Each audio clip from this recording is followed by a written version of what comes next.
கமிட்டின்னா என்ன, இவ்வளவு அக்கிரமம் நடக்குதா தமிழ்ல? அப்படியெல்லாம் கிடையாது.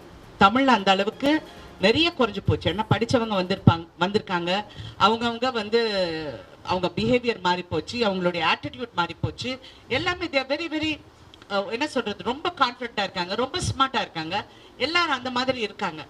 ஸோ எங்கேயோ ஒரு இடத்துல நான் நினைக்கிறேன், ரெண்டாவது தரத்துல இருக்கிற கேரக்டர் ஆர்டிஸ்டோ இல்ல ஏதாவது ஒரு கதாபாத்திரம் எங்கேயோ ஒரு இடத்துல தவறு நடக்கிறதுக்கு வாய்ப்புகள் இருக்கு.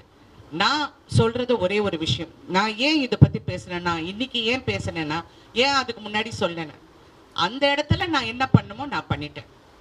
என்ன மோகன்லால் சாரே கேட்டாரு, ஐயோ இது என் செட்ல நடந்த சார், நான் பேர் சொல்ல விரும்பல, இது நீங்களோ வேற யாரோங்கிறது நான் சொல்ல. ஆனா பெரிய ஆளுங்கள் யாரும் அந்த செட்ல இல்லை. நான் நடந்து போகும்போது பார்க்கறது, நான் பார்த்தோன்னே I knew it was a wrong video. ஆனால் எனக்கு அந்த பாஷையில் எனக்கு அவ்வளோ ஃப்ளூவெண்ட் இல்லாதனால நான் பேசலை. தென் நான் ஒரு தமிழ் தெரிஞ்ச ஆள்கிட்ட என்னது இது அப்படின்னு, இல்லைங்க இந்த மாதிரி எல்லாம் வச்சேன், பிடிச்சி வாங்குவாங்கன்னு வாங்கிட்டேன்.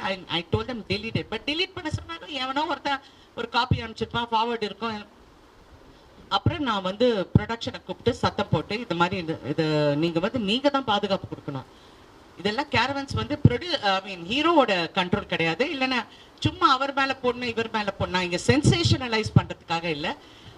ஹேமா கமிட்டியில இந்த மாதிரி எல்லாம் பாதுகாப்பு வேண்டும் அப்படின்னு அங்க சொல்லியிருக்காங்க. இந்த மாதிரி ஃபெயிலிங்ஸ் இருக்கு, அதை கரெக்ட் பண்றதுக்கு இதுவும் ஒரு இடம். இந்த இடத்தையும் நீங்க கரெக்ட் பண்ணுங்கிறதுக்காக தான் நான் இந்த விஷயத்தையே பேசினேன். அண்ட் என் லைஃப்ல இது வரைக்கும் எந்த பிரச்சனை வந்தாலும் நான் ஃபேஸ் பண்ணியிருக்கேன். நான் தனியாக தான் ஃபேஸ் பண்ணியிருக்கேன். பெரிய சண்டை நடக்கும், அங்கே ஹீரோவும் இருப்பாங்க. சில ஹீரோ வந்து என்ன ப்ராப்ளம் கேட்பாங்க, சில ஹீரோஸ் கண்டுக்காத மாதிரி அந்த பக்கம் போயிடுவாங்க. So we have learn to survive on our women. நாங்கள் பெண்கள் வந்து பிறவிலேயே ரொம்ப ஸ்ட்ராங் ஆனவங்க. எங்களுக்கு எல்லாமே நம்மளால செய்ய முடியும்.